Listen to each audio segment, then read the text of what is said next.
ಆಯ್ಕೆ ಮಾಡಿ ನಮ್ಮನ್ನೆಲ್ಲ ಕರ್ಕೊಂಡೋಗಿ ಒಂದು ಸಾಗರವನ್ನು ಕಟ್ಟಬೇಕು ಅಂತೇಳಿ ಹೊರಟಿರೋ ಕನಸುಗಾರನ ಇವತ್ತು ಹುಟ್ಟಿದಬ್ಬ.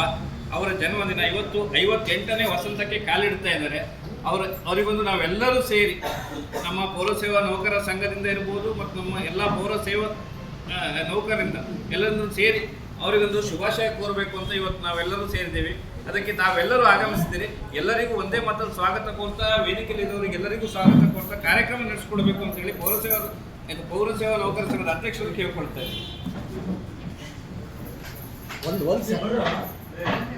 ಒಂದು ಸಾಕು ಹಾಗೂ ಇಲ್ಲಿ ಸೇರಿರತಕ್ಕಂಥ ನಮ್ಮ ನೌಕರ ಬಂಧು ಮಿತ್ರರು, ಪ್ರತಿ ವರ್ಷ ನಾವು ಸಾಗರದಲ್ಲಿ ಬರೀ ಕಸ ಬಾಚೋದು, ಚರಂಡಿ ಕ್ಲೀನ್ ಮಾಡೋದು, ಈ ಸ್ವಲ್ಪ ಮಾಡೋದೇ ನಮ್ಮ ಜೀವನ ಆಗುತ್ತೆ. ಈ ಒಂದು ಕಟ್ಟುನಿಟ್ಟಿನಲ್ಲಿ ನಮ್ಮ ನಗರಸಭೆಯ ಪೌರಾಯುಕ್ತರ ಅವರ 58ನೇ ಹುಟ್ಟುಹಬ್ಬವನ್ನು ನಾವು ಯಾವುದಾದ್ರೂ ರೀತಿಯಲ್ಲಿ ಯಾರ್ಯಾರಿಗೋ ಹುಟ್ಟಿದ ಹಬ್ಬವನ್ನು ಸೆಲೆಬ್ರೇಟ್ ಮಾಡ್ತಾಯಿದ್ದೀವಿ. ನಮ್ಮ ನೌಕರರು ಹುಟ್ಟಿದ ಹಬ್ಬವನ್ನು ಯಾರೂ ಆಚರಿಸ್ತಾ ಇಲ್ಲ. ಹಾಗಾಗಿ ನಮ್ಮ ಸಂಘದ ವತಿಯಿಂದ ನಾವು ಈ ಒಂದು ಸಂಘದ ಬಿಲ್ಡಿಂಗಲ್ಲಿ ಇವ್ರನ್ನ ನಮ್ಮ ಪೌರಾಯುಕ್ತರ ಹುಟ್ಟಿದ ಹಬ್ಬವನ್ನು ಆಚರಿಸ್ತಾ ಇದ್ದೀವಿ. ಈ ಒಂದು ಹುಟ್ಟುಹಬ್ಬಕ್ಕೆ ಬಂದಿರತಕ್ಕಂಥ ಎಲ್ಲರಿಗೂ ಹಾಗೂ ನಮ್ಮ ನೌಕರ ಮಿತ್ರರು ಹಾಗೂ ನಮ್ಮ ಪತ್ರಿಕಾ ಮಿತ್ರರು ಎಲ್ಲರಿಗೂ ಕೂಡ ಅಭಿನಂದನೆ ಸಲ್ಲಿಸ್ತಾ ಈ ಒಂದು ಕಾರ್ಯಕ್ರಮವನ್ನು ನಡೆಸಿ ಆ ನಂತರದಲ್ಲಿ ಈ ಕಾರ್ಯಕ್ರಮದ ಉದ್ದೇಶಿಸಿ ನಮ್ಮ ಪೌರಾಯುಕ್ತರಾದ ನಾಗಪ್ಪ ಅವರು ಮಾತಾಡ್ತಾರೆ ಅಂತ ಕೇಳ್ತಾ ಈ ಕಾರ್ಯಕ್ರಮವನ್ನು ನೆರವೇರಿಸ್ಕೊಳ್ಬೇಕಂತೇಳಿ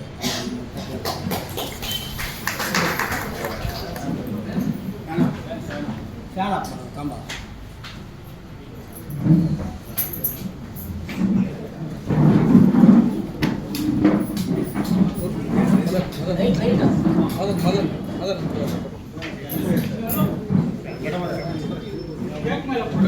ಅರ್ವ ಬನ್ನಿ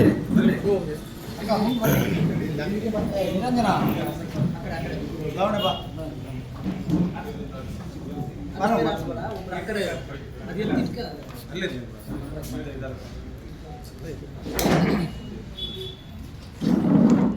happy boy Nagappa, happy birthday to you commissioner Nagappa.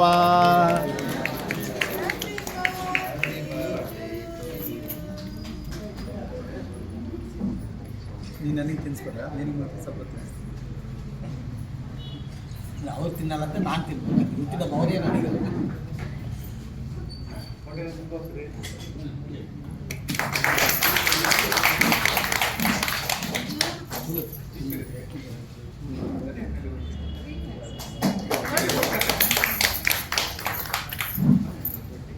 Okay, thank you. Wish ಮಾಡಿ ಹ್ಯಾಪಿ ಬರ್ಡೇ ಅಂತ.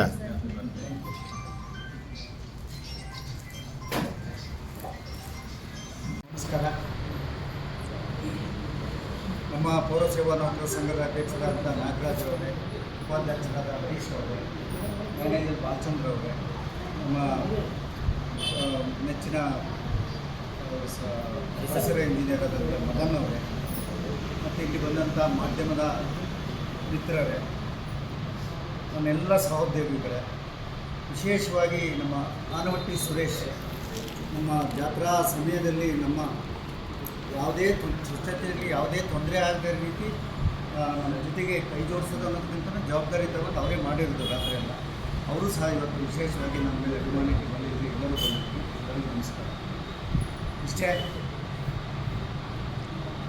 ಈಗ ಒಂದು ಹುಟ್ಟುಹಬ್ಬ ಅಂದರೆ ವಾಡಿಕೆ ಏನಂದರೆ, ಒಂದು ಹುಟ್ಟುಹಬ್ಬ ನಾವು ಆಚೆ ದಾಟಿ ಕಾಲಿಡ್ತಾ ಇದ್ದೀವಿ ಅಂದರೆ ನಮ್ಮ ಆಯಸ್ಸಿನ 1 ವರ್ಷ ಕಡಿಮೆ ಆಯಿತು ಅನ್ನೋದು ಒಂದು ಅರ್ಥ.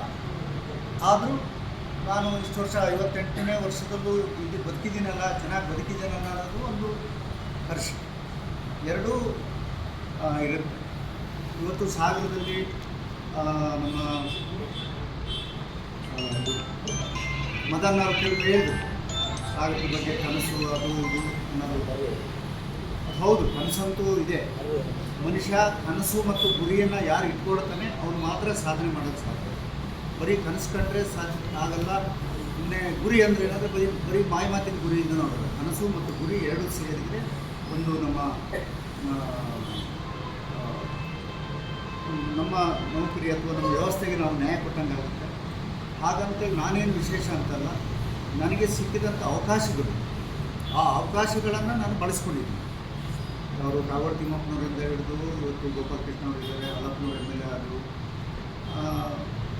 ಆದರೆ ಫಸ್ಟು ಸಿಗಿದತನ ಇದ್ದೇ ಇರ್ತದೆ. ಚುನಾವಣೆ ರಾಜಕೀಯ ಅಂದಾಗ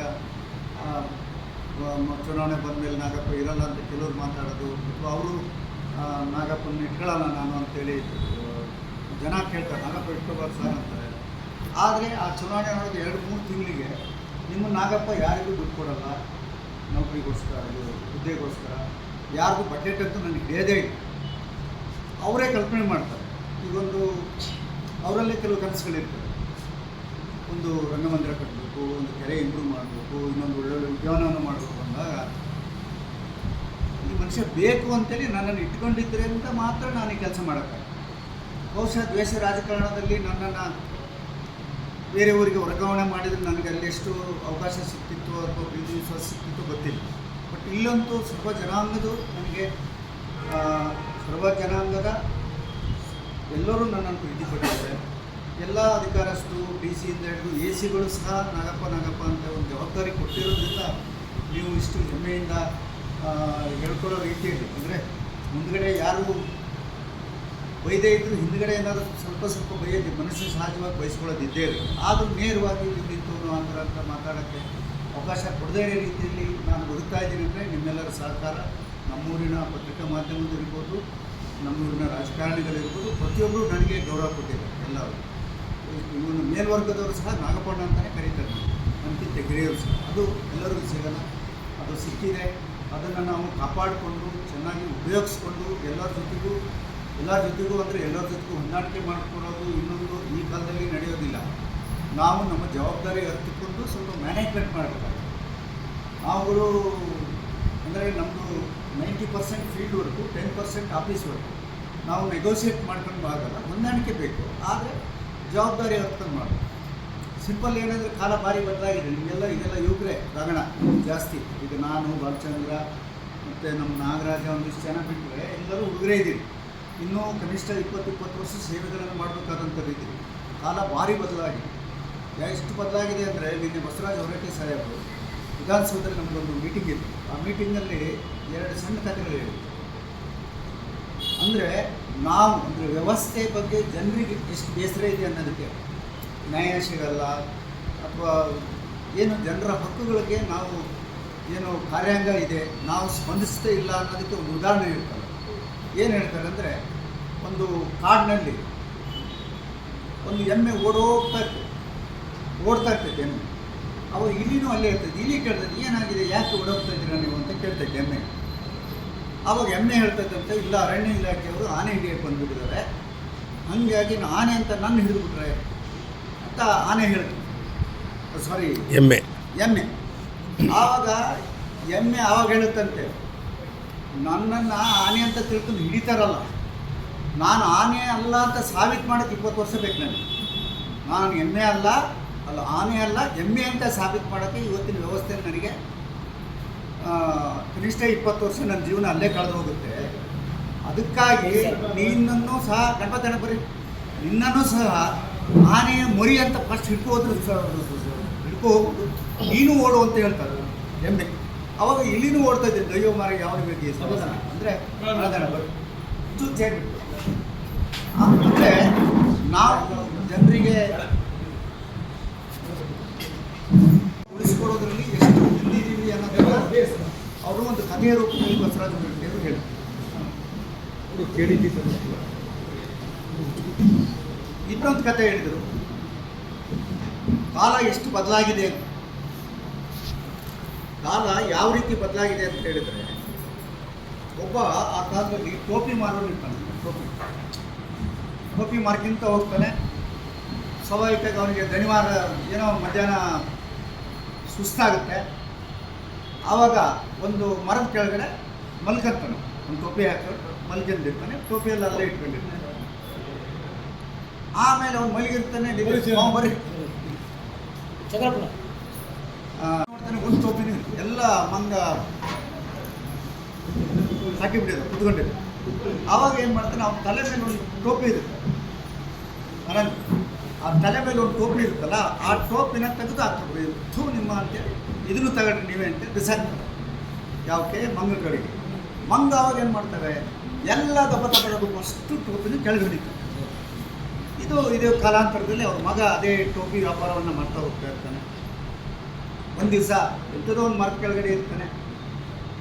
ಅದೇ ಥರ ಒಂದು 20 ವರ್ಷದ ನಂತರ ಅದೇ ಥರ ಮಂಗಗಳೆಲ್ಲ ಟೋಪಿ ತಕ್ಕೊಂಡು ಮೇಲೆ ಕೂರ್ತವೆ.